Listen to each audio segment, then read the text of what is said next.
Oh, hi guys, welcome back. Thank you for clicking on this video.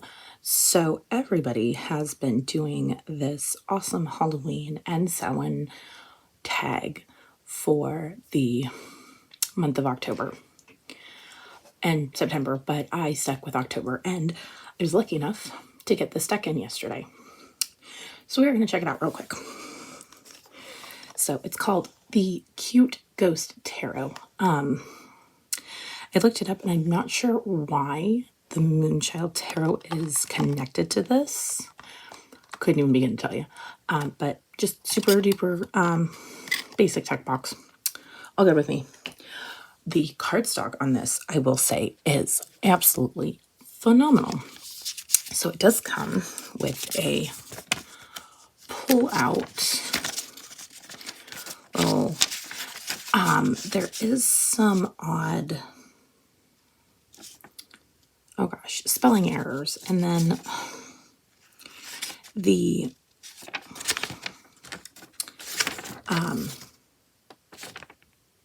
keywords and the lists and stuff are very odd, but it gives you a Celtic cross. I was very, very surprised by that. But so there's that. Super duper simple and not impressed. And I'm okay with that because I'm not going to use this anyway. It's Rider-Waite-Smith. We're good. So these are the inside cards, and I love, look at the backs. So, and then you get a QR code if you want to get a larger PDF file with a bunch of other stuff on it. But yeah, cardstock, check this out. Like, seriously, I made like for an indie or for a non-indie deck from Amazon for under 20 bucks. This is really good cardstock. I was super impressed.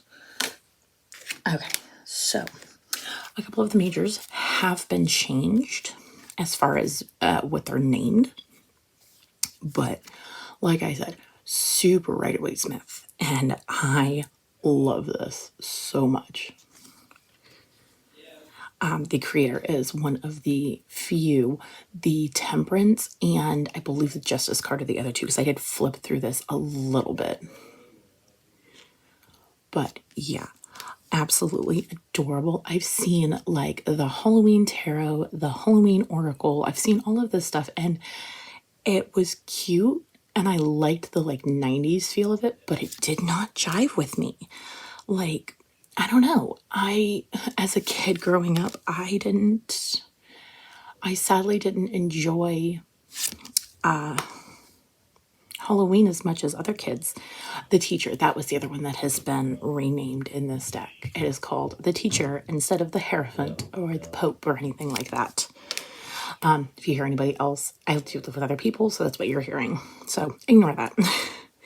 So the Lovers, I thought this was a very, very interesting rendition of the Lovers, but I think it's adorable because you still get that like visual, like that the thing that's watching the Lovers. It kind of reminds me a little bit of Marseille.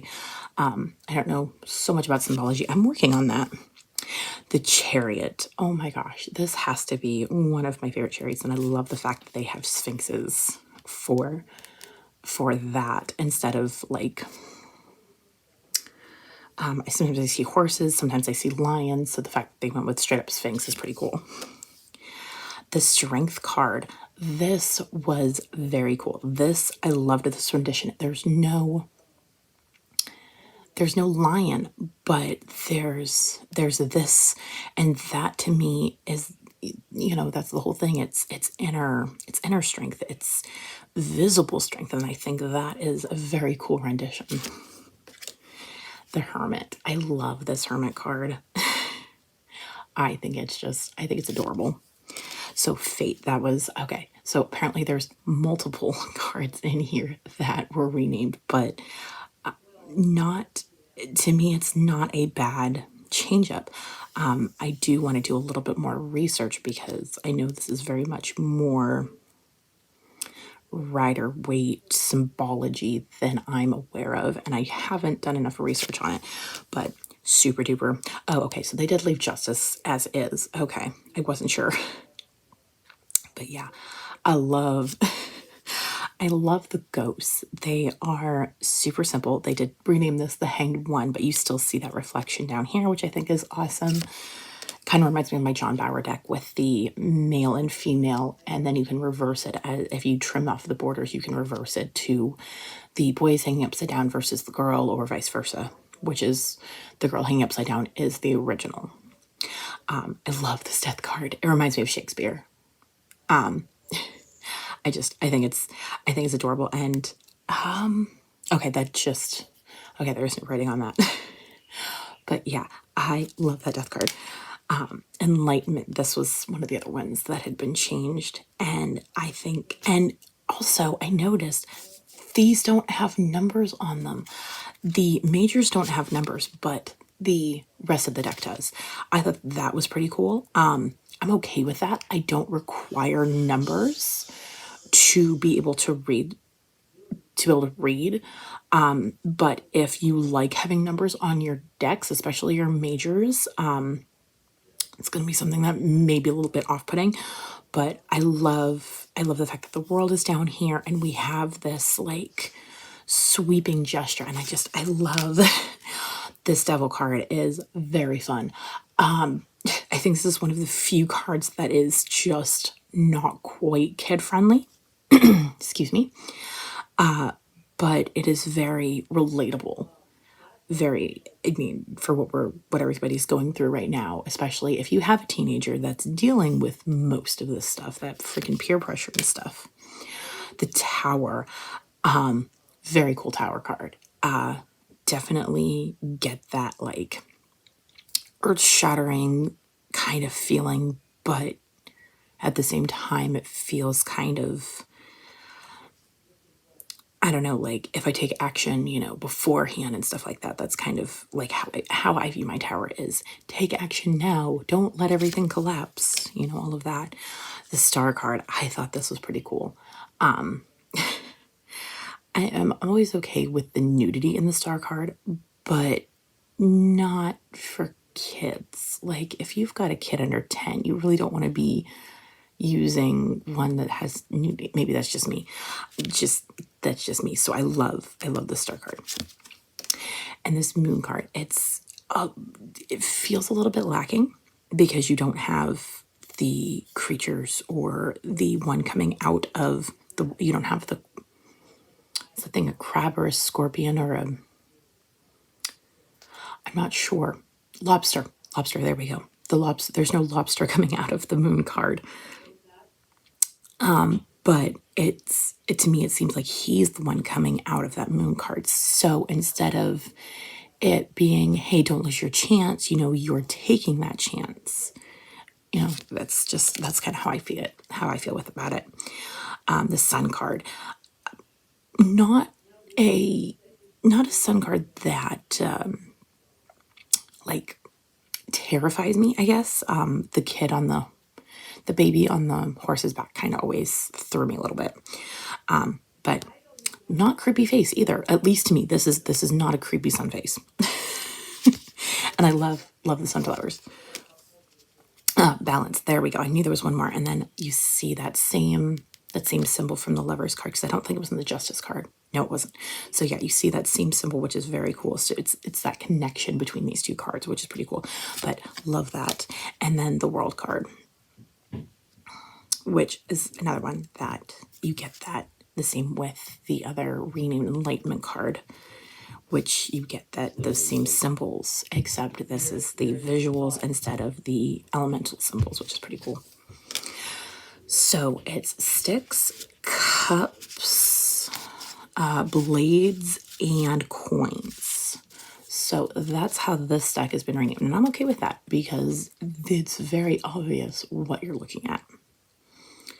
So we've got the Ace. The 2, I love the fact that they did a very good job keeping this very Rider Waite while still being simplistic, but with the same, with everything that you need. And I love the boats in this one. They're so kid boats. Like that's how I used to draw my boats. That's how I would draw them. So that I love that. And I love the celebration card. This one really just like does it for me. I love that. It's just, and I mean, who doesn't love a good ghost fight? Seriously, who doesn't love a good ghost fight? And I love the emotion that you get from these. I can look at any of these cards, even the quote unquote tough cards, even the Tower card, and I don't get that doom and gloom. Even the Devil or the Death card, it's, there's not, well, the Death card obviously has been completely, but yeah, you don't see a lot of doom and gloom, and that's why this card is my only deck for Samhain, Halloween, all of it. I'm actually at Loden's today to do some readings. So I'm so glad this came in yesterday, because I now get the option to take this with me and use it for readings. But even this is extremely sad, but it's like the Nine of Swords that we'll get to, obviously. But then that's more of like showing the Nightmare card. But even this it's sad, but it's a relatable, and kids can relate to this, and adults can too. Some of us just really need that, like, that hug kind of deck. This is kind of to me like a hug deck. This is very much it feels kind of crappy, but look at what you get instead. It's the Page, the Knights. I think he is awesome, and you get those flames. I have no idea, like, it's like he's literally walking through fire, which is not completely out there, especially, for how it can feel some days is, it can feel kind of like you're walking through fire, like you're being judged in fire. And I love in the king that he has a little buddy now. I love that. So we get to the cups. So here's our ace. And our two is all about, and this kind of reminds me of like Valentine's Day, and I love that. Our three, and we got small pumpkins. So again, it's more that, a little bit more of that celebration. And this feels very much like peace. We get that kind of in Rider-Waite-Smith. Oh, hold that thought. Oops. Do a little bit of adjusting here. And the Rider-Waite-Smith, he's ignoring, like, everything else is, it's like, I can't add anything else on because I'm so stressed. That's kind of what that card reminds me of, whereas this is inner peace, and I'm ignoring those demanding things. That's kind of what this feels like for me. Is just, if I were to look at it the way it is, like, I'm happy where I'm at. The 5 is again that comfort card. It feels, you can see the emotion in it, but there's that like comfort back here. And I do love this deck, and I think kids, adults, everybody can really get what they need out of this deck. And I'm so glad I found it. And I will link the Amazon page where I got it. It's the same people that made the Teddy Bear Tarot, which, looking at this deck, can anybody be surprised why this is made by the same people that carry the Teddy Bear Tarot? Yeah, I love, and it looks like crayon. Can you see, like, especially here with the shading, it looks like they used crayon. And I am all for that, because they have to have used a couple different mediums, especially like on the shading here. Like, I don't think the way that looks, it can just be crayon. But I love the fact that it's very possible that they used just crayon, or that was like a big factor in how they made this deck. And I love the court cards in this. And each of the knights has his little, like, I want to call it a flag, and I'm pretty sure that's not what it is, but his little indicator of which suit he's from. And the queen, I love how this feels very approachable. That's kind of how I get with this. And there's that fish again. This feels very approachable, like, for everybody. So now we're on to the blades. So again, this gives off a different feel than a Rider-Waite, where it's she's the Two of Swords in the Rider-Waite-Smith feels like she's gambling with her own life. That's how I get it when I first saw it, especially. It feels like she's holding those swords, she's blindfolded, she's gambling, with her choices. Whereas this is I'm taking time, I'm maybe centering myself, I'm still gambling, but not as, I guess I don't see this as obviously gambling with her life or with their life or, what have you. And this feels more Rider-Waite-Smith to me versus just those knives in the heart. This feels very much like that mental anguish, and this has to be one of my favorite Rider-Waite-Smith renditions of this particular card because of this.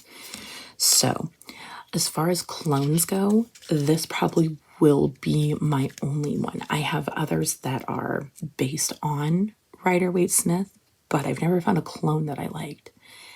And so this is probably going to be the only clone that I own because of this. And you see he's crying and he's just so proud of himself. And it's like that cackling, that maniacal kind of cackling. That was a terrible, evil laugh. I know. Ignore me. So again, it is very much Rider-Waite-Smith, but this gives like different meanings to some of those cards. Like this, it feels like less of somebody's helping you to I've been left alone because there's only one ghost in the boat now. So that's really another one that I see. Again, this card feels different too. He's aware of those other two swords. He's not just leaving them like, oh, I might be mixing that up with the 5. I could be mixing that up with the 5. But anyway, the fact that he is aware and he's like, those eyebrows kind of like lend me to him thinking like, ooh, those are dangerous. I better not. These ones are mine, or don't come near me. I've got mine. You can't have these. And the same with the 8. It's visibly twisted up. This is like, I love that. You've got 7 surrounding him, but there's an opening here that he could use to escape. And I think that's very cool. Like, it's a more obvious rendition of the Rider-Waite-Smith, but at the same time, the imagery to me gives me so much more to look at. So the 9, okay, so this is very, very much the same as the Nightmare. You can see the small action. It's definitely like anger, sadness, like frustration, stuff like that. It's definitely, and I really do love that they're not coming straight down. They're going across, like it's a warning, because I believe in the 9 and the regular Rider-Waite-Smith, they all come down towards the person. And this is less bloody too, which I appreciate. There's definitely a lot less blood. It's just like he's definitely out for the count, but it feels like a Tom and Jerry or a Roadrunner kind of thing where like, oh, he'll just respawn in a bit, he'll be fine. And we get some more of those cute, happy ghosts. And those little tufts on his head, I think this is my favorite knight. He's ready to do battle. And the Queen, oops, hopefully I keep it in focus. It really does. And the King, which I'm loving this deck already. I'm so excited to use it. But I absolutely wanted to make sure that I did. Oh, I think he's my favorite too.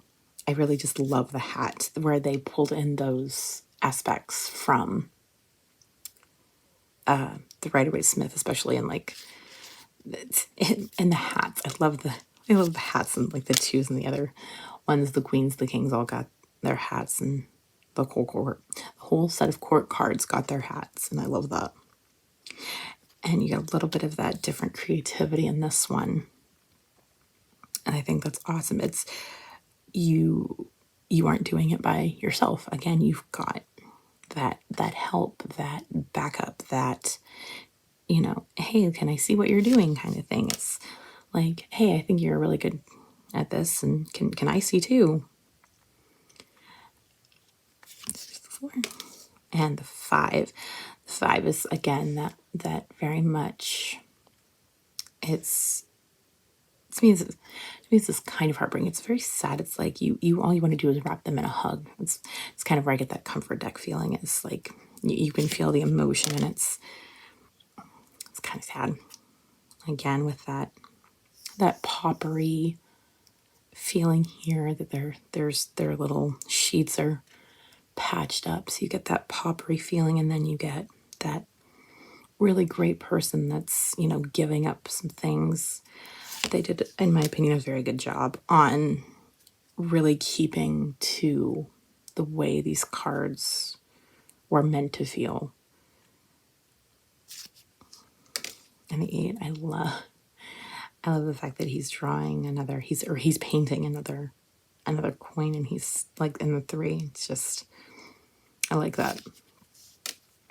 He's definitely mastering. It's apparently that's how they master in this deck is via painting, and I like that. And I love the roses. I do. I love the flowers in this. I didn't look through this deck. I did not see this card when I flipped through this. This is my first like full flip through, but that is cute. Oh, okay. I thought I counted 11 for a second there. No, I just can't math. Don't mind me. So we get to the page. Very happy page. Oh my gosh, look at those tufts. He's very like, he's presenting, and I like to think this is like he's presenting to family or friends or a loved one or something like that. Oh, that's a beautiful queen. I love her hat, or her crown, or I'm not even sure if that's a crown, but and there's our king. Okay, so that concludes that. Thank you for stopping by, and I will see you next time. Bye.